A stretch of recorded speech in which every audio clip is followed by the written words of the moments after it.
নমস্কার, আপনাদের সবাইকে স্বাগত জানিয়ে আমরা শুরু করব আজকের এখনকার অনুষ্ঠান বেদজ্ঞানের অনুষ্ঠান, ডক্টর সুলতান খানের অনুষ্ঠান। অনেক অনেক স্বাগত আপনাকে। নমস্কার।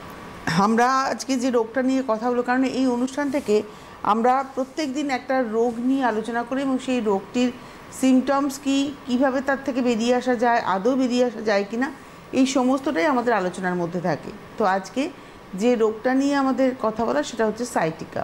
আসুন, এই সাইটিকাতে আপনি যদি আক্রান্ত হন কিভাবে হবেন, কিভাবে এই রোগটা আসে আপনার শরীরে এবং আপনি কি করে বুঝবেন এবং তার কি ট্রিটমেন্ট, আসুন সবটা নিয়ে আলোচনা করবো। যে সাইটিকা ব্যাপারটা আমরা এটা কি, ব্যাপারটা কি? সাইটিকা একটা নার্ভ আছে আমাদের। সাইটিকা কোনো রোগ নেই, সাইটিকা একটা নার্ভ আছে। যখন তার উপর কোনো ইরিটেশন হয় বা কোনো কম্প্রেশন হচ্ছে, আমরা বলি সাইটিকার পেন। হ্যাঁ, আমরা বলি সাইটিকা পেন, বা আমরা পেশেন্টদেরকে বলে দিই এটা আপনার সাইটিকার সমস্যা হয়েছে। কিন্তু সাইটিকা কোনো রোগ নেই। সাইটিকা বেসিক্যালি একটা সিমটমস, একটা নার্ভ অ্যান্ড একটা সিমটমসটা কি কি? সিমটমস মানে আমি বলে দিচ্ছি আপনাকে, যে সাইটিকা সিমটম মানে এমন যে সাইটিকা পেনটা আমাদের উঠছে, তার আমরা বেসিক্যালি এমআরআই বা এক্স রে রিপোর্ট করে আমরা ফাইন্ডিংগুলো দেখি যে কেন এটা হচ্ছে। আচ্ছা, হ্যাঁ, মানে সাইটিকা নার্ভের ব্যথাটা ওঠে, এবার এটাকে ফাইন্ডিং করতে হবে যে কেন হচ্ছে। এক্স্যাক্টলি, এই পেনটা কেন হচ্ছে। এই পেনটা যে কোনো বেসিক্যালি এটা আমাদের এই নার্ভটা স্টার্ট হচ্ছে কোমর থেকে। আচ্ছা, কোমর থেকে বাটাক থেকে আমাদের দুটো থাই, তার নি পর্যন্ত আসে আমাদের। মানে সাইটিকা দুটো, মানে আমাদের হিপ জয়েন্ট, মানে হিপ থেকে শুরু করে, হ্যাঁ, বাটাক থেকে নিয়ে নি, থাই থেকে নি পর্যন্ত। নির পর সেটা আবার বাইফার্কেট হয়ে যায়, আবার সে বাইফার্কেট হয়ে আগে চলে যায়। তো এই ন্যাচুরালি যখন এই কোমরে কোনো ইরিটেশন হয়, মানে কোনো এমন কিছু হয়ে গেছে আমাদের ভার্টিব্রাতে, যেমন হার্নিয়েশন হয়ে গেছে আমার, অস্টোপেডিক স্পুর হয়ে গেছে আমাদের, বা অস্টো আর্থ্রাইটিস হয়ে গেছে কোমরে আমাদের, বা আমাদের কোমরে কোনো ইঞ্জুরি হয়ে গেছে আমাদের, বা প্রেগনেন্সির জন্য প্রবলেমটা হয়ে গেছে, বা কোমরে কোনো টিউমার বা সিস্ট কিছু গ্রোথ হয়ে গেছে পেশেন্টের। তো এইসব কিছু কারণের জন্য সাইটিকা নার্ভ প্রেশার পড়লে, হ্যাঁ, এই প্রেশার বা আঘাত যা কিছু হয়ে একটা নার্ভে ইরিটেশন তৈরি করছে, সেই ইরিটেশনের জন্য এই সিমটমটা দেখতে পারে। যে পেশেন্ট বলে যে আমার কোমর থেকে পায়ে পর্যন্ত ব্যথা হচ্ছে, মানে কোমর থেকে ব্যথা স্টার্ট হচ্ছে, আমাদের নি পর্যন্ত ব্যথাটা আসছে, পুরো পায়ে পর্যন্ত না, নি পর্যন্ত আমার ব্যথা যাচ্ছে। আর এই ব্যথাটা আমাদের রাত্রেবেলা খুব বেশি হচ্ছে, বা কোনো এমন কিছু কাজ করছি যার জন্য কিন্তু নার্ভের উপর কিন্তু একটা প্রেশার চলে আসছে। রাত্রিবেলাটাই কেন? ঘুমার সময় আমরা দেখি না পজিশনগুলো এমন হয়ে যায় আমাদের, যা বা বেড ঠিক নেই বা এমন কিছু পজিশন হয়ে যায়, বা কন্টিনিউয়াসলি অ্যাক্টিভ পজিশনে আমরা ঘুমাচ্ছি, তখন কিন্তু দেখা যায় যে আমাদের স্পাইনে ওই জায়গায় প্রেশার পড়ে যাচ্ছে। তো এই জন্য রাত্রেবেলা সিমটমসটা খুব বেশি অ্যাগ্রাভেট করে যায় আমাদের। বা কিছু কাজ করছি আমরা সামনে ফরওয়ার্ড ঝুঁকে, বা কোনো ভারী জিনিস তুলে নিলাম, তখন হঠাৎ করে পায়ে একটা টান পড়ে গেল আমাদের। তো এইসব সিমটমস বেসিক্যালি আমরা সাইটিকাতে দেখতে পারি। যে কোনো একটা পায়ে আমাদের ব্যথা রেডিয়েট করবে, এই পেনটা আমরা দেখতে পাই। এটাই হচ্ছে সাইটিকা। এটাকেই সাইটিকা বলে। তার মানে ব্যথাটা যে কোনো একটা পায়ে হবে এবং সেটা কোমর থেকে পায়ের হাঁটু পর্যন্ত ব্যথাটা যাবে। এক্স্যাক্টলি, এটা হলেই আমাদের বুঝতে হবে যে আমার সাইটিকার সমস্যা, একটা সাইটিকা আমার সমস্যা, সাইটিকার মতন একটা সমস্যা আমার হচ্ছে। এবার ডক্টরের কাছে গেলে নিশ্চয়ই কিছু প্যাথোলজিক্যাল আইডেন্টিফিকেশন রয়েছে। ডক্টরের কাছে গেলে ডক্টর আপনার ক্লিনিক্যালি 3-4টে জিনিস দেখবে। আপনার হাঁটা দেখবে, আপনাকে হাঁটতে বলবে যে আপনি হেঁটে দেখান আমাকে আপনার সাইটিকা কি প্রবলেম হতে পারে সাইটিকা। হ্যাঁ, সাইটিকা যখন আপনার পেন হবে তখন আপনি হাঁটবেন কীরকম, গিরদাসী আয়ুর্বেদিক একটা রোগটাকে বলা হয়েছে। তো ওই আপনি দেখেছেন শকুন কি বলে না, শকুন, সেই রকম হাঁটবে পেশেন্ট যখন সাইটিকা, এক্স্যাক্টলি দুলে এরকম করে সাইটিকা পেন পেশেন্ট হাঁটবে। তারপর হচ্ছে আমরা পেশেন্টকে বলি আপনি বেডে শুয়ে যান, স্ট্রেট লেগ রাইজ বলে একটা টেস্ট করি আমরা, মানে পাকে আমরা বলি আপনি 90 ডিগ্রি পর্যন্ত তুলুন স্ট্রেট। কিন্তু যাদের সাইটিকা থাকবে সে কিন্তু পুরো যেতে পারবে না, 40-50 ডিগ্রি পর্যন্ত যেতে একটা পেইন ফিল করবে, সে পা নিচে করে দেবে। একটা পা দুটো আমাদের টেস্ট করতে হয় আমাদেরকে। এই হলো একটা ক্লিনিক্যাল টেস্ট, যেটা দুটো আমরা বেসিক্যালি দেখি, একটা হাঁটা আর একটা হচ্ছে বেডে আমরা স্ট্রেট লেগ রাইজ বলে একটা টেস্ট নিই। এবার ফার্দার যেটা আমরা করি, আমরা যেটা জানার চেষ্টা করি যে স্পাইনে কোনো কী ধরনের সমস্যাটা হয়ে গেছে, যে কোনো হার্নিয়েশন হয়েছে কিনা, যেটা আমি বলছিলাম হার্নিয়েশন হয়েছে কিনা, বা কোনো গ্রোথ হয়ে গেছে, টিউমার হয়ে গেছে নাকি, বা কোনো কম্প্রেশন আছে কিনা, বা অস্টোপাইটিক্স চেঞ্জেস হয়েছে কিনা, বা বোন কিছু স্পুর কিছু হয়েছে কিনা, মানে এইসব ফাইন্ডিংগুলো আমাদেরকে দেখতে হবে। সেইভাবে যখন চিকিৎসা করি আমরা, তো সাইটিকা থেকে মানুষ পুরোপুরি রিলিফ পেয়ে যায়। কেন কি সাইটিকা অনেক লোকই দেখেছি আমরা যে কিছু নার্ভে ওষুধ খেয়ে বা কিছু ব্যথা ওষুধ খেয়ে তাকে ম্যানেজ করে চলছে, কিন্তু পুরোপুরি তারা রিলিফ পাচ্ছে না এই সমস্যা থেকে। কিন্তু আয়ুর্বেদে আমরা সাইটিকা প্রচুর পেশেন্টের চিকিৎসা করেছি, তারা কিন্তু পুরোপুরি এই সমস্যা থেকে বেরিয়ে এসেছে। তাদের কোনো অপারেশন দরকার পড়েনি, কোনো কাটাচিরা দরকার পড়েনি, মেডিকেশন অ্যান্ড পঞ্চকর্মা থেরাপিতে পুরোপুরি রিকভার করে গেছে। তো সাইটিকা হলে পরে মেডিকেশন নয়, পঞ্চকর্মাতেই হয়ে যেতে পারে, তাই তো? পঞ্চকর্মা মেডিকেশন দুটোই। আর মানে আপনার সিমটমস সদ্য স্টার্ট হয়েছে, এক্স্যাক্টলি জাস্ট স্টার্ট হয়েছে, তো আপনি মেডিসিন আপনি খেলেন, রিকভার করে যাবেন। আর আপনি যখন সমস্যা অনেকটা অ্যাডভান্স হয়ে গেছে, অ্যাডভান্স মানে শুধু সাইটিকাতে আমি বললাম ব্যথাগুলো রেডিয়েট করছে, এর সঙ্গে আপনি যখন দেখছেন পায়ে ঝিঝি অবশ ধরে রাখছে, আপনার মাসল উইক হয়ে যাচ্ছে, আপনি ইউরিন ধরে রাখতে পারছেন না বা স্টুল ধরে রাখতে পারছেন না, ইট মিনস আপনার রোগটা অনেকটা অ্যাডভান্স হয়ে গেছে। একটা টেলিফোন নিয়ে নেবো। নমস্কার, কে রয়েছেন? হ্যালো। হ্যাঁ, আমি কাজল পথিয়ার বলছি, বাঁকুড়া থেকে। বলুন। বলছি ম্যাডাম, ডাক্তারবাবুর সাথে আলোচনা করছি। আমি 5 মাস ডাক্তারবাবুকে দেখিয়েছি বাঁকুড়াতে। আমরা আরেকবার একটু শুনবো, আপনার কথাটা আস্তে আসছে। বলুন। হ্যাঁ বলুন, কথা বলুন, আরেকবার বলুন।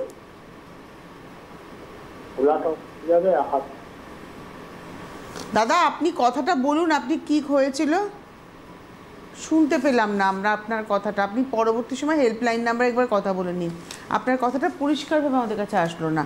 আমরা ছিলাম সাইটিকা পেন নিয়ে। তবে আপনাদেরকে আমি বলি, আপনারা যে কোনো সমস্যা নিয়েই কথা বলতে পারেন। আপনি যে কোনো প্রবলেম নিয়ে আমাদের এখানে কথা বলতে পারেন, যে কোনো রোগ নিয়ে কথা বলতে পারেন। ডক্টর সুলতান খানের বেদগানে কিন্তু সব রোগের ট্রিটমেন্ট, কারণ ভারতীয় আয়ুর্বেদেই মনে হয় সব রোগের ট্রিটমেন্ট করা যায়। সব রোগে যে কোনো রোগ নিয়ে আপনি যোগাযোগ করতে পারেন, কেন কি আয়ুর্বেদে সত্যিকারই আয়ুর্বেদে এমন এমন ক্রিটিক্যাল পেশেন্টরা সুস্থ হচ্ছে, যেটা আমরাও কিন্তু দেখে খুবই খুশি পাচ্ছি। কেন কি আয়ুর্বেদে এই রোগের কিন্তু চিকিৎসা অনেক হাজার হাজার বছর আগে বলে দিয়েছে। কেন lumber radiculopathy, lumber spondylosis, cervical radiculopathy, cervical spondylosis, মানে এইসব রোগগুলো যারা কিন্তু অনেকটা অ্যাডভান্স হয়ে যায়, আর মানুষ কাছে একটাই অপশন থাকে, সেটা হচ্ছে অপারেশন। অপারেশন ছাড়া কোনো অপশন থাকে না। কিন্তু আয়ুর্বেদে মেডিকেশন আর নিদান পরিবর্জন, যেটা আমরা বলি বাড়িতে মেনটেন করতে, আর সেকেন্ড হচ্ছে পঞ্চকর্ম থেরাপি। এই তিনটে মিলিয়ে আমরা ক্রিটিক্যাল থেকে ক্রিটিক্যাল পেশেন্টকে ইমপ্রুভ দিতে পারছি। আমি আজকেই খড়গপুর মেচেদা চেম্বার করে আসি, মানে এমন এমন পেশেন্টকে আমরা দেখছি বা ট্রিট করছি, তারা কিন্তু রিয়েলি নিজেও কিন্তু খুব খুশি হচ্ছে যে যেখানে আমরা 10 বছর 15 বছর যে জিনিসটা আমরা পাইনি, সেটা কিন্তু আয়ুর্বেদে 2 থেকে 3 মাস চিকিৎসা করে আমরা সেই জিনিসটা পেয়ে গেছি। ট্রিটমেন্ট কমপ্লিট হচ্ছে না 3 মাসে, কেন কি ক্রিটিক্যাল রোগ আছে, তাদের সময় দিয়ে চিকিৎসা করতে হয়। আমরা পেশেন্টদেরকে বলে দিই যে আপনাকে 7-8 মাস সময় দিতেই হবে, কারণ যে কন্ডিশন আপনি দাঁড়িয়ে আছেন, আমরা তো আপনাকে কোনো ইঞ্জেকশন দিতে পারছি না বা কোনো অপারেশন করতে পারছি না। আমরা যাই চিকিৎসা করছি মেডিসিন অ্যান্ড পঞ্চকর্মা উপরেই কিন্তু আপনাদেরকে সুস্থ করছি। আর বাইরে অনেক চেম্বার আছে যেখানে আমরা পেশেন্টকে শুধু মেডিসিন উপর ট্রিটমেন্ট করছি। সেই মেডিসিন উপরই কিন্তু আমাদের আয়ুর্বেদে এত ভালো ভালো মেডিসিন রয়েছে, হার্বাল মেডিসিন রয়েছে, যেখানে কিন্তু পেশেন্ট মেডিসিন খেয়েও কিন্তু নিজেকে অনেক সুস্থ নর্মাল ফিল করছে।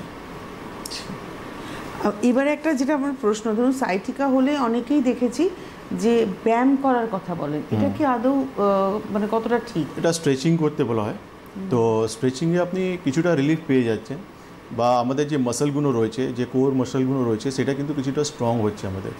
কিন্তু যখন সাইটিকা আপনার প্রবলেমটা হচ্ছে, প্রপার ট্রিটমেন্ট আপনাকে আসতে হবে। কেন কি আপনি যেটা পাচ্ছেন সেটা হচ্ছে পেন কিলার আপনি পাচ্ছেন, আর কিছু নার্ভে মেডিসিন। আমার এটাও একটা প্রশ্ন ছিল আপনার কাছে, মানে এই প্রশ্নটা করবো ভাবছিলাম যে মডার্ন প্যাথির যে সাইটিকা ট্রিটমেন্ট আর সাইটিকা পেনের ট্রিটমেন্ট এবং আয়ুর্বেদের যে সাইটিকা পেনের ট্রিটমেন্ট, এটার মধ্যে ফারাকটা কোথায়, কতটা ডিফারেন্স বা কেনই বা ডিফারেন্স? আমাদের ফারাকটা এটাই রয়েছে, আমরা সবসময় রুট কজ থেকে ট্রিটমেন্ট করি, যে এই প্রবলেমটা কোন দিক থেকে অ্যারাইজ করছে বা কেন হচ্ছে। এটা আয়ুর্বেদে এটা বাতের সমস্যা বলা হয়েছে, আর গির্দাসি আমি বলে দিলাম এটা আয়ুর্বেদে এই রোগটাকে গির্দাসির সঙ্গে কোরিলেট করা হচ্ছে। আর আমি বললাম যেটা এমআরআইতে আমরা যে ফাইন্ডিংগুলো পাই সেই উপর কিন্তু দেখে আমরা চিকিৎসাগুলো করি। সেই জন্য সাইটিকা পেশেন্ট ইজিলি নিজেকে ইমপ্রুভ দেখতে পারে 2 থেকে 3 মাসের ট্রিটমেন্টে। অনেক পেশেন্ট আছে যারা প্রাইমারি স্টেজে থাকে, তারা 1 মাসেই ইমপ্রুভমেন্ট দেখে নেয়, যা পেন বা রেডিয়েট, যে রাত্রেবেলা রেডিয়েট করে ব্যথাগুলো, বা কোনো ভারী কাজ করতে গেলে রেডিয়েট হয়ে যাচ্ছে ব্যথা, বা টান পড়ে যাচ্ছে, সব দিক থেকেই সে ইমপ্রুভমেন্ট পেয়ে যাচ্ছে। কিন্তু ট্রিটমেন্টটা আমরা বলি যে পুরোপুরি ঠিক হতে চাইছেন, নর্মাল লাইফে ফিরতে চাইছেন, প্রবলেমটা রিকার না করুক, তো তাদের জন্য কিছু সময় দিয়ে চিকিৎসা করতে হবে। অবশ্যই। আর এই চিকিৎসাটার ক্ষেত্রে পঞ্চকর্মা কিভাবে হেল্প করছে? পঞ্চকর্মা যারা আমি বললাম যারা অ্যাডভান্স স্টেজে চলে যাচ্ছে তাদের জন্য খুবই হেল্পফুল, কেন কি আমি বললাম যে আপনার পা অবশ হয়ে যাচ্ছে বা আপনার মাসল উইক হয়ে যাচ্ছে বা আপনি ব্যালেন্স রাখতে পারছেন না বা আপনার ইউরিন ধরে রাখতে পারছেন না, ইট মিনস আপনার নার্ভ অনেকটা এফেক্টেড হয়ে গেছে। তো যেখানে আপনার নার্ভ অনেকটা এফেক্টেড হয়ে গেছে সেখানে কিন্তু আপনাকে পঞ্চকর্মা থেরাপি খুবই মানে তাড়াতাড়ি আপনাকে রিকভার করতে সাহায্য করবে। কিন্তু সবার জন্য নয় পঞ্চকর্মা, ধরুন শুরুতে যার না, একদমই নেই। আমরা যারা দেখি আমরা প্রাইমারি স্টেজে রয়েছে, বছর 2 বছরের সমস্যা রয়েছে বা সিমটম খুব বেশি সিমটম নেই বা কিছুটা বলছে যে ডক্টর এমন এমন সমস্যা হচ্ছে, ইট মিনস আপনি প্রাইমারি স্টেজে রয়েছে, আপনি মেডিকেশনে রিকভার করে যাবেন, মেডিসিনে আপনি সুস্থ হয়ে যাবেন। কিন্তু আমরা যখন দেখছি যে অনেকটা ইফেক্টেড হয়ে গেছে, যেটা সিমটমসটা দেখছি আমরা অনেকটা বেড়ে গেছে বা ফাইন্ডিংয়ে আমরা অনেক কিছু মাল্টিপল সমস্যা আমরা দেখতে পাচ্ছি, সেখানে আমরা কিন্তু পেশেন্টকে বলি যে থেরাপিটা আপনার জন্য, আপনার পক্ষে বা আপনার রোগের জন্য অনেক ভালো হবে। একটা টেলিফোন নিয়ে নিই। নমস্কার, কে রয়েছেন? হ্যালো। হ্যাঁ নমস্কার। কে বলছেন, কোথা থেকে বলছেন? আমি পুরুলিয়া থেকে বলছি। গড়িয়া থেকে কে? সাগর রক্ষিত। হ্যাঁ বলুন বলুন। হ্যাঁ আমি বলছি যে ডাক্তারবাবু কি পুরুলিয়া বসছেন? পুরুলিয়াতে বসছেন কিনা? আপনার সমস্যা কী আছে? সমস্যা আপনার ওই সুগার আর প্রেশার, ওষুধ খালি ঠিক না খালি অসুবিধা? ঠিক আছে, আপনি টিভি স্ক্রিনে থাকুন। পুরুলিয়া তো নেই, আপনি বাঁকুড়া বা আসানসোল যোগাযোগ করতে পারেন। পুরুলিয়া পেশেন্ট আমাদের সঙ্গে আসানসোল বা বাঁকুড়াতে যোগাযোগ করেন, আপনি হেল্পলাইনটা ফোন করুন, ওরা আপনাকে হেল্প করে দেবে। মানে পুরুলিয়াতে ডাইরেক্ট চেম্বার নেই, বাঁকুড়াতে চেম্বার? বাঁকুড়া আসানসোল যে কোনো জায়গায় আপনি যোগাযোগ করতে পারেন। একদম। আমি একটু বলে দিই, পশ্চিমবঙ্গের প্রত্যেকটা জেলাতে ওনার চেম্বার রয়েছে এবং সেটা মাসে 2 বার করে চেম্বার। পাশাপাশি কিন্তু গৌহাটিতে চেম্বার থাকে এবং আগরতলা ত্রিপুরাতে চেম্বার থাকে। আর তার সঙ্গে সঙ্গে কলকাতা শহরতলি চেম্বার, যেটা প্রায় প্রতি সপ্তাহেতেই থাকে। এক হচ্ছে প্রত্যেক বুধবার দিন হাওড়া ময়দান, প্রত্যেক বৃহস্পতিবার দিন দমদম জংশন, প্রত্যেক শুক্রবার দিন সকালটা যোধপুর পার্ক কালীবাড়ি, বিকেলটা বারাসাত, এবং প্রত্যেক রবিবার দিন সকালটা যোধপুর পার্ক কালীবাড়ি এবং বিকেলটা হচ্ছে দমদম। এই হচ্ছে কলকাতা শহরের চেম্বার। এবং কলকাতার বাইরে বাদবাকি চেম্বার মাসে 2 বার করে বিভিন্ন জেলাতে চেম্বার রয়েছে এবং ডিটেলসটা কিন্তু রয়েছে। দেখুন এই টিভিতে যে স্ক্রলটা যাচ্ছে সাদা রঙের, সেই স্ক্রলে কিন্তু পরপর যাচ্ছে, ইভেন তারিখ দিয়ে যাচ্ছে কোন তারিখে কোথায় চেম্বার। এবং আপনি বললেন পুরুলিয়াতে চেম্বার নেই, কিন্তু বাঁকুড়া বা আসানসোল, যেটা পুরুলিয়াতে আপনার কাছাকাছি হবে আসা, আপনি সেখানে এসে দেখাতে পারবেন। বাঁকুড়াতেও চেম্বার রয়েছে, আসানসোলেও চেম্বার রয়েছে। রোগের যে কোনো রোগ নিয়ে আপনারা আসতে পারেন এবং যে ট্রিটমেন্টটা হয় সেটা কিন্তু সম্পূর্ণভাবে আপনার সামনে ট্রিটমেন্ট, এবং আপনি কোন সিচুয়েশনের থেকে ট্রিটমেন্ট শুরু করলেন এবং আফটার 3 মান্থস আপনি কোন সিচুয়েশনে গিয়ে পৌঁছলেন, অর্থাৎ একটা প্যাথোলজিক্যাল টেস্ট করেই ট্রিটমেন্টটা করা হয়। আমরা আজকে সাইটিকা পেন নিয়ে কথা বলছিলাম। সাইটিকা পেন মানে কিন্তু সেটা একটা সময় দেখেছিলাম আমাদের ছেলেবেলাতে, অ্যাজ এর কিন্তু ট্রিটমেন্ট নয়, ওই ওজন ঝুলিয়ে ট্রিটমেন্ট হতো। না দেখুন, সাইটিকাতে কী হয় বেসিক্যালি, আমি যেটা বারবার বলি যে প্যাথি কাছে আপনি যাবেন সেইভাবে আপনি চিকিৎসা পাবেন। তো আপনি যখন মডার্ন প্যাথি যাচ্ছেন, আপনি পেন কিলার বা ফিজিওথেরাপি এসব আপনি পাচ্ছেন, কিন্তু আয়ুর্বেদে এটা কিন্তু মেডিকেশন আর পঞ্চকর্মা থেরাপি। কেন কি আমাদের মেডিসিন যেটা রয়েছে বাতনাশক, এমন অনেক মেডিসিন রয়েছে যেটা কিন্তু আমাদের এই পেনটা কমাতে অনেকটা সাহায্য কাজ করে। প্লাস যে নার্ভে যে ইফেক্টগুলো হচ্ছে, যে সাইটিকা নার্ভ ইফেক্ট হচ্ছে, তার জন্য আমাদের নার্ভে অনেক এমন ওষুধ রয়েছে যেটা কিন্তু নার্ভকে ইমপ্রুভ করতে, ব্লাড সার্কুলেশন বাড়াতে অনেকটা সাহায্য কাজ করে। যেমন যোগেন্দার রস রয়েছে, একাঙ্গির রস রয়েছে, এমন কিছু ওষুধ রয়েছে যেটা গোল্ড পেপারেটিভ ওষুধ, যেটা কিন্তু আমাদের এই নার্ভকে তাড়াতাড়ি ইমপ্রুভ করতে বা পেন কমাতে অনেকটা সাহায্য কাজ করে। একটা টেলিফোন নিয়ে। নমস্কার, কে রয়েছেন? হ্যালো। হ্যাঁ আমি বলছি কুচবিহার থেকে রীনা চক্রবর্তী। বলুন। আমি একটু মেয়ের জন্য জিজ্ঞেস করতাম। হ্যাঁ বলুন। আমি জিজ্ঞেস করি ডাক্তার সুলতান যদি একটু ভালো করে বলে যে কি কি কারণে এই রোগটা হতে পারে।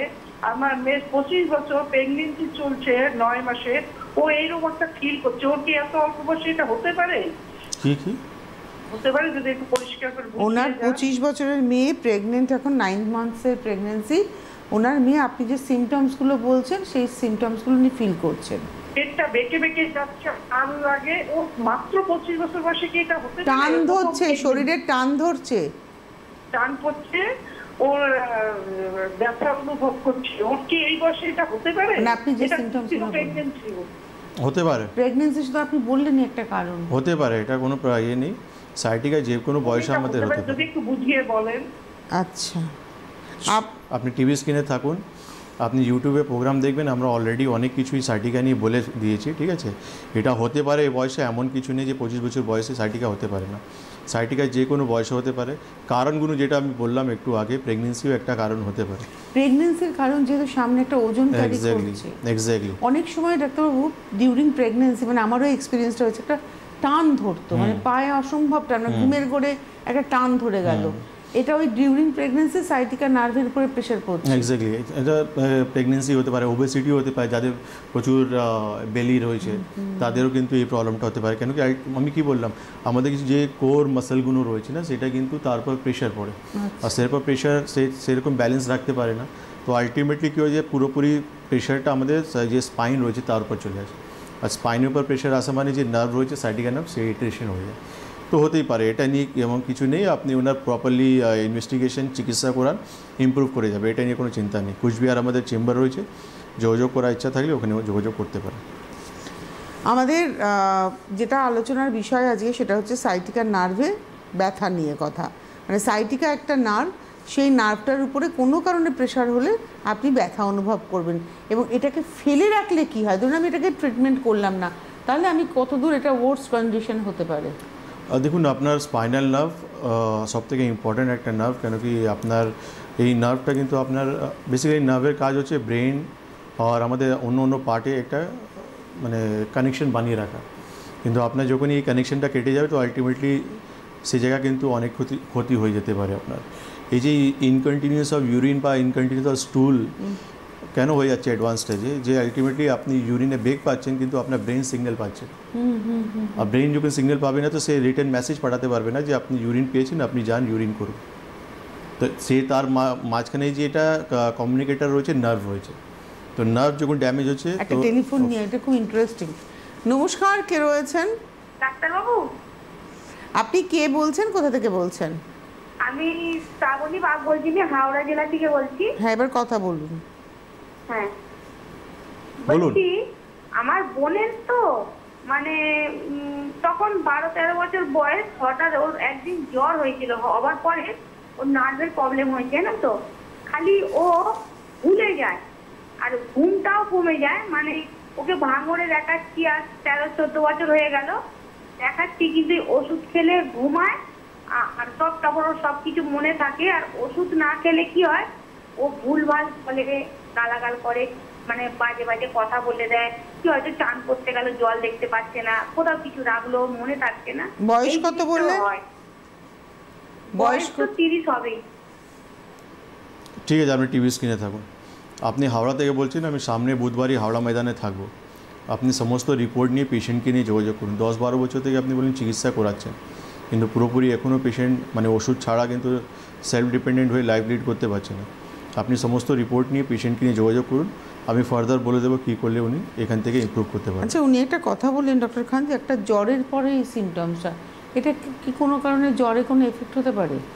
না, এমন কিছু নেই। ওনার রিপোর্টগুলো দেখার পরই আমি বলতে পারবো যে ইইজি রিপোর্ট বা সিটি স্ক্যান, এমআরআই যা যা রিপোর্ট থাকবে, তো প্লাস পেশেন্টকে ক্লিনিক্যালি দেখার পরই আমরা বুঝতে পারবো যে এটা কোনো মানসিক রোগ না অন্য কোনো রোগে উনি আক্রান্ত হয়েছে। আচ্ছা, আমরা ছিলাম সাইটিকা যদি আনট্রিটেড থাকে তাহলে কি হতে পারে? আপনি যখন বললেন যে ব্রেন সিগন্যাল পাঠাতে পারবে না, এই কারণে। এক্স্যাক্টলি। তো আর সেকেন্ড জিনিস হচ্ছে আমাদের এই একটা অ্যাডভান্স স্টেজে আমি বললাম প্রবলেম হতে পারে। তারপর হচ্ছে আমাদের ফুড ড্রপ হয়ে যেতে পারে। ফুড ড্রপ মানে আমরা যেটা পায়ে পাতা ফেলে আমরা হাঁটি, সেটা কিন্তু হাঁটতে পারবো না। পা আমাদের যে ফিটটা রয়েছে সেটা ড্রপ হয়ে যাবে। আচ্ছা, মানে যেটা আমি পায়ে এরকম রেখে আমরা হাঁটি, সেটা কিন্তু ড্রপ হয়ে যাবে আমাদের সবসময় এরকম হয়ে যাবে। তাহলে আপনি হাঁটতে পারবেন না ঠিকঠাক। তো প্রবলেমটা একদম পাতি যেটা রয়েছে আমাদের তার যেটা রয়েছে, তাকে আপনি বারবার ইরিটেশন করলে আলটিমেটলি সেটা কিন্তু ড্যামেজ হয়ে যাবে। তো সেই জন্য তাকে ঠিকঠাক রিকভার করে নেওয়া আমাদের এটা সবথেকে ভালো একটা, যেটা আমরা কমপ্লিকেশন থেকে বেঁচে যাব। আর আলটিমেটলি যেটা ওখান থেকে আমরা রিকভার করতে পারবো না, তখন কমপ্লিকেশন কিন্তু অনেকটাই ক্রিটিক্যাল রয়েছে। আপনারা অবশ্যই যারা অনুষ্ঠান দেখছেন, আমি আবারও আপনাদেরকে বলবো, আপনারা ফোন করবেন, ফোন নাম্বার স্ক্রিনে যাচ্ছে, আমাদের সঙ্গে সরাসরি কথা বলার নাম্বার 6292242341, 6292242342। আপনি যে কোনো রোগ, কারণ যেহেতু এটা আয়ুর্বেদিক অনুষ্ঠান, আয়ুর্বেদের অনুষ্ঠান, ভারতীয় আয়ুর্বেদ শাস্ত্র যে কোনো রোগকে সারিয়ে দেওয়ার ক্ষমতা রাখে। আপনি যে কোনো রোগে ভুগুন না কেন, আপনি কিন্তু সুস্থ হবেন। একজন ভদ্রলোক ফোন করে বলেন আমার প্রেশারও কমছে না, সুগারও কমছে না, ওষুধ নির্ভর জীবন। এটা কিন্তু আমরা দেখে থাকি যে আমাদের চিকিৎসা ক্ষেত্রে সুগার বা প্রেশার হলে একটা ওষুধের উপরে সারা জীবন থাকতে হবে, কিন্তু ভারতীয় আয়ুর্বেদ সে কথা বলছে না। আমাদের চেম্বারে পেশেন্ট রয়েছে যারা কিন্তু আমাদের ট্রিটমেন্ট প্লাস পঞ্চকর্ম থেরাপি আর নিজে ইচ্ছায় আর একটা সাহস করে উনি নিজে ইনসুলিন পর্যন্ত বন্ধ করে দিয়েছেন, আর আজকে উনি একটাও ট্যাবলেট খাচ্ছেন না, মেডিসিন খাচ্ছেন না। তো এটা অনেক বড় জিনিস, কেন কি উনি পুরো ফ্যামিলি আমাদের এখানে চিকিৎসা করছেন। আজকে উনি সুগারের ওষুধ বন্ধ করে দিয়েছেন, প্রেশারের ওষুধ বন্ধ করে দিয়েছেন, শুধু থাইরয়েড ওষুধটা ওনার চলছে। এটা অনেক বড় জিনিস, কিন্তু এটা কিন্তু সবাই করতে পারে। উনি মেপেও যাচ্ছেন প্যারামিটারটা। হ্যাঁ, প্রত্যেক মাসে উনি কিন্তু আপনার সুগার প্রেশার প্রতিদিন সপ্তাহে একবার কিন্তু চেক করে নেন, মাসে একবার করে সুগার উনি চেক করে নেন যে কেমন কী রয়েছে। বাড়লে আমি তখন আবার কিন্তু তাকে নিয়ে যা করার থাকবে করব। কিন্তু আপাতত তো 5 থেকে 6 মাসে এখন পর্যন্ত ওনার কিন্তু প্যারামিটার একদম নর্মাল যাচ্ছে, কিছুটাও কিন্তু বাড়েনি বা কমেনি। তো এটাই কিন্তু একটা জিনিস রয়েছে যেখানে কিন্তু আপনি আয়ুর্বেদের সাহায্য নিতে পারেন, আয়ুর্বেদের ট্রিটমেন্ট করতে পারেন। আয়ুর্বেদের প্রপার অ্যাডভাইস আপনি ফলো করলে আপনি যে কোনো ক্রিটিক্যাল রোগ থেকে অনেকটা ইজিলি আপনি ওভারকাম করতে পারেন। আমি যেটা আজকে খড়গপুর বা মেচেদাতে যে পেশেন্ট দেখলাম, আমি সমস্ত পেশেন্টই কিন্তু এমন কন্ডিশন দীর্ঘদিনে চিকিৎসা করছে, আর নট কি যে কালকে সমস্যা স্টার্ট হয়েছে আজকে আমার কাছে এসে গেছে। দীর্ঘদিন চিকিৎসা অনেক জায়গায় ওনারা চিকিৎসা করিয়েছেন, বড়ো থেকে বড়ো জায়গায় গিয়েছেন, কিন্তু আলটিমেটলি নীল, সমস্ত ট্রিটমেন্টই নীল হয়েছে। কেন? ওই একটাই মেডিসিন পেন কিলার, সে 4 দিক থেকে চলছে, কিন্তু পেশেন্টের কিন্তু কোনো ইম্প্রুভমেন্ট নেই। আর আমাদের আমি যেটা আজকে পেশেন্টদেরকে দেখছি, আমাদের যে 3 মাস 4 মাস 6 মাসের যে পেশেন্টগুলো রয়েছে তারা কিন্তু খুব সুন্দর আজকে হাসি মুখে আমাদের সঙ্গে কথা বলছে যে ডক্টরবাবু আমি অনেক ইমপ্রুভ রয়েছে। সঙ্গে অন্য অন্য পেশেন্টকে ওরা নিয়ে আসছে, যেটা আজকে মেচেদাতে ছিলাম অস্টো আর্থাইটিস পেশেন্ট, মানে এতটা ইমপ্রুভমেন্ট হয়ে গেছে, সে উনি লাঠি ছাড়া হাঁটছে। উনি আজকে নিজের ফ্যামিলি মেম্বার্সকে নিয়ে এসেছেন। ফ্যামিলি মেম্বার্স মানে ওনারও প্রবলেম খুব ক্রিটিক্যাল হয়ে গেছে। একটা টেলিফোন নিয়ে নিই। নমস্কার, কে রয়েছেন? হ্যালো হ্যালো, নমস্কার, আমি হাওড়া আন্দুল থেকে বলছি। কি নাম আপনার? আমার নাম রুনু বিশ্বাস। বলুন কথা। আমার ম্যাডাম, আমি একটু ডাক্তারবাবুর সঙ্গে কথা বলতে চাই। হ্যাঁ বলুন, আমি শুনছি, বলুন। আমি এজেড একজন লেডি, তা আমি দীর্ঘদিন ধরে আমার একটা স্পাইনের সমস্যা আছে ডাক্তারবাবু। সেইটা থেকে আমার ওই ডান পায়ের নামতো সাইটিকা যেটা বলছেন, সেটা অনেক দিন ধরেই চলছে। তখন আমি প্রায় 30-32 বছর বয়স, সেই থেকে আছে। এখন আমার কোমরের সমস্যাও আছে। আমার এটা অপারেশন বলেছিল, কিন্তু আমি অপারেশন করাইনি। আমি মেডিসিনের মাধ্যমে, এক্সারসাইজের মাধ্যমে করছি। এখন সম্প্রতি আমার কি হচ্ছে, বাঁ দিকের ঘাড় থেকে বাঁ হাতের কনুই পর্যন্ত পেন হচ্ছে এবং বাঁ দিকের ঘাড়ে একটা ভাইব্রেট হচ্ছে। আমি একজন নিউরো ডাক্তারকে এক্সারসাইজ করছি, কিন্তু আমি খুব আতঙ্কে আছি। এর পাতা শিরা টান পড়ে যাচ্ছে, পা আঙ্গুল হঠাৎ করে রাত্রে ঘুম ভেঙে যাচ্ছে, ব্যথায় আঙ্গুল বেঁকে যাচ্ছে, এরকম সমস্যায় আছি। আপনি যদি আমাকে একটু বলে দেন যে আমি কি করলে আমি এটা থেকে নিষ্কৃতি পাবো। এখন বয়স তো আপনার? আমার 60+। আপনার কাছে এমআরআই রিপোর্ট বা এক্সরে রিপোর্ট কিছু আছে? হ্যাঁ, এমআরআই আমি অনেকদিন আগে করেছি। এক্সরে বাবু বলেছিলেন, আমি রিসেন্ট, আমার এখনো করানো হয়নি। ঠিক আছে, আপনি টিভি স্ক্রিনে থাকুন। আপনি পারলে ওই এক্সরে রিপোর্টটা করে আপনি বুধবার হাওড়া ময়দানে আপনি চলে আসুন, ঠিক আছে? আপনি দীর্ঘদিন তো চিকিৎসা করছেন, আর আপনি সেই রকম মানে সেই লেভেল পর্যন্ত আপনি ট্রিটমেন্ট ইমপ্রুভমেন্ট পাচ্ছেন না। আপনি আয়ুর্বেদের ট্রিটমেন্ট করুন, 2 থেকে 3 মাস চিকিৎসা করে দেখুন, দেখবেন আপনি নিজেকে আপনি অনেক ভালো জায়গায় আপনি দেখবেন। সে ব্যথা যন্ত্রণা থেকে নিয়ে স্টিফনেস থেকে নিয়ে সমস্ত দিক থেকে আপনি ইমপ্রুভমেন্ট পাবেন। এটাই আমি বলতে পারি আপনাকে। সুস্থ থাকাটা নিজের হাতে, কিভাবে সুস্থ থাকবেন? না, আপনি অলরেডি একটা প্যাথিকে দীর্ঘদিন সময় দিয়ে দেখে নিয়েছেন, একবার চেঞ্জ করুন না। একবার চেঞ্জ করে 2 থেকে 3 মাস চিকিৎসা করে দেখুন না। 2 থেকে 3 মাস চিকিৎসা করে দেখুন আপনি কেমন কি ফিল করছেন। মানে প্রায় অ্যাবাভ 30 ইয়ার্স উনি ট্রিটমেন্ট করাচ্ছেন, আর আবার আপনি ওখানেই সময় দিচ্ছেন, মানে আপনি তো আলটিমেটলি আপনার মানে নিজেকে গিনিপিক বানিয়ে দিয়েছেন। তো বেটার হবে আপনি একবার সময় এই জায়গাটা চেঞ্জ করুন।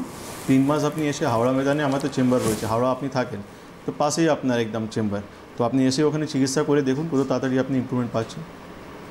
ইমপ্রুভমেন্ট না পেলে তখন আপনার কাছে তো অপশন থাকবে চয়েস করার যে আমি আবার কোথায় যাব। এবারে আমরা একটু আসি সাইটিকা নিয়ে, কি করলে মানে সমস্যাটা, একটা ওবেসিটি বললেন, একটা বললেন ট্রমা অর্থাৎ যদি কোনো সময় আঘাত লেগে যায়, আর একটা হচ্ছে আপনি বললেন যে ডিউরিং প্রেগনেন্সি বা যদি টিউমার গ্রোথ হয়েছে, প্রেগনেন্সি আছে, হার্নিয়েশন আছে, স্টেনোসিস রয়ে গেছে, মানে স্টেনোসিস হয়ে গেছে আমাদের, আর বা অস্টিওআর্থ্রাইটিস যেটা লাম্বার স্পন্ডিলোসিস আমরা বলি সেটা হয়ে গেছে। এটা তো বললেন আপনি যে কি করলে এটা মানে হতে পারে কারণগুলো। এবারে হচ্ছে যদি সাইটিকা একবার ডিটেক্ট হয়ে যায়, ট্রিটমেন্ট হয়ে যাওয়ার পরও কি করা যাবে না, এটা ভীষণ ইম্পর্টেন্ট। কারণ আমরা অনেক সময় যে কোনো রোগের ক্ষেত্রে কি করা যাবে না আফটার ট্রিটমেন্টের আমরা গুরুত্ব দিই না। দেখুন করা যাবে না সেটা হচ্ছে আপনার যখন নার্ভে ইফেক্ট হচ্ছে কোমরে, তো ন্যাচুরালি আপনি সামনে ঝুঁকে কোনো ভারী জিনিস তুলতে পারেন না, বা ভারী জিনিস নিয়ে মাথায় আপনি কিন্তু বেশিক্ষণ হাঁটতে পারেন না, বা আপনি এমন জায়গায় কাজ করছেন কন্টিনিউয়াসলি 5 ঘন্টা 6 ঘন্টা আপনি চেয়ারে বসে কাজ করে যাচ্ছেন, সেটা আপনাকে অ্যাভয়েড করতে হবে। আর আপনি ওবেসিটি রয়েছেন, আপনার বডি ওয়েট প্রচুর রয়েছে, না বেলি প্রচুর রয়েছে, সেটা আপনাকে কমাতে হবে। তারপর হচ্ছে আপনাকে এমন খান পান করতে হবে, সময়তে খাওয়া দাওয়া করতে হবে, ফিজিক্যাল কিছু অ্যাক্টিভিটি করতে হবে। এতে কি হবে, একটা প্রিভেনশন আপনি পাবেন, প্লাস আপনি রিকভারও আপনি বাড়িতে অনেক তাড়াতাড়ি করতে পারবেন। কেন কি আমরা দেখি অনেক পেশেন্ট রয়েছে যারা কিন্তু যখন প্রাইমারি স্টেজে এই প্রবলেমটা আসে তখন কিন্তু ফিজিক্যাল অ্যাক্টিভিটি যেমন এক্সারসাইজ করে, স্ট্রেচিং করে কিছু, বা ফিজিওথেরাপি তারা কিছু এক্সারসাইজ দেখিয়ে দেয়, তাতে ওরা কিন্তু খুব তাড়াতাড়ি নিজেকে ইমপ্রুভ পেয়ে যায়। কিন্তু যারা কিন্তু শুধু মেডিসিনের উপর নির্ভর হয়ে যায়, বা তারা নিজে ওয়েট কমাতে পারছে না, বা কোমরে কিছু ইনজুরি লেগেছে সেখান থেকে কিন্তু প্রপার ট্রিটমেন্ট পাচ্ছে না, তো সমস্যাটা দীর্ঘদিন থেকেই চলে যায়। সুস্থ থাকতে গেলে আমাদের একটু সতর্ক থাকতে হবে, এবং সেই সতর্কতা যতদিন আমি রাখবো ততদিন আমি ভালো থাকতে পারবো। সাইটিকা এমন একটা রোগ যেটা একটা ক্রনিক রোগ লোকে ধরে নেয়, যেটা আমার ক্রনিক মানে আমার থেকেই যাবে, একবার এসছে মানে সেটা আমার থেকেই যাবে, কিন্তু কথাটা ভুল। আপনার কোনো কিছুই ক্রনিক নয়, সব কিছুকেই সারিয়ে তোলা যায়, এবং এটা কিন্তু ভারতীয় আয়ুর্বেদ বলছে। প্রপার লাইন ট্রিটমেন্টে আসলে আপনি মানে শিওর একদম আমি বলতে পারি আপনাকে, কেন আমি অনেক পেশেন্টদেরকে আমি কোমরে অপারেশন থেকে আটকিয়েছি, যে আপনাকে অপারেশন করতে হবে না, আপনি আমাকে 2 থেকে 3 মাস সময় দিন, আমি চিকিৎসা করব, সেই জায়গা থেকে আমি আপনাকে ইমপ্রুভমেন্ট দেখিয়ে দেবো। সেই জন্য যারা ইমপ্রুভ পাচ্ছে তারা কিন্তু নিজে কলিগ বা ফ্যামিলি মেম্বার্সদেরকে রেফার করে নিয়ে আসছে আমাদের এখানে। অবশ্যই আমাদের হাতে আজকে আর সময় নেই বললেই চলে, আমাদের বিদায় নেওয়ার পালা। তবে এই বুধ বৃহস্পতি শুক্র শনি রবির অনুষ্ঠান দেখতে ভুলবেন না, কারণ এই অনুষ্ঠান আমাদেরকে অ্যালার্ট করে যে হ্যাঁ এবার তোমার সময় হয়েছে, তুমি ডক্টরের কাছে যাও, তোমার কিন্তু চিকিৎসার প্রয়োজন, সেটা যে কোনো রোগের ক্ষেত্রে। কারণ এমনভাবে আলোচনাগুলো হয়, বিভিন্ন রোগ নিয়ে আলোচনা হয়। তো আজকে হাতে সময় নিয়ে বিদায় নেব। ধন্যবাদ জানাবো ডক্টর খানকে, ধন্যবাদ আপনাদের, নমস্কার।